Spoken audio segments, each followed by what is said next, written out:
Still unclear how and what started the fire, but Nalushiya says it came from the north of Vyf Rand and passed through Nalu-4 grass project in a destructive fashion. It was a Friday around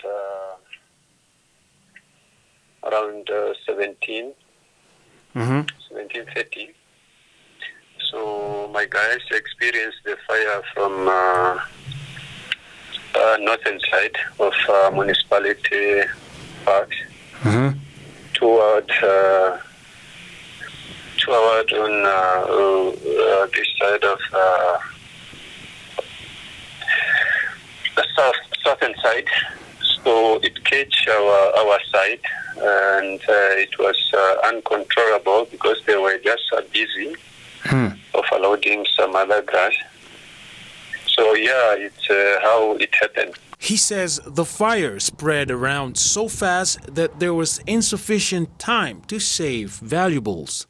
800 bales, it's around 80,000. And plus the damage on the truck is around 25,000, plus the machine and equipment that we normally use. So remember, we are having more than 7 to 8 workers. Yeah, and plus their belonging also.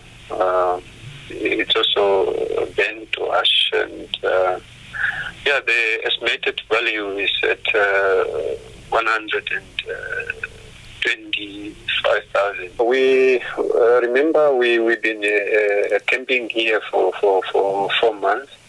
And we've been collecting just to donate, and we have idea of donating to trawler-based community that are affected also by fire.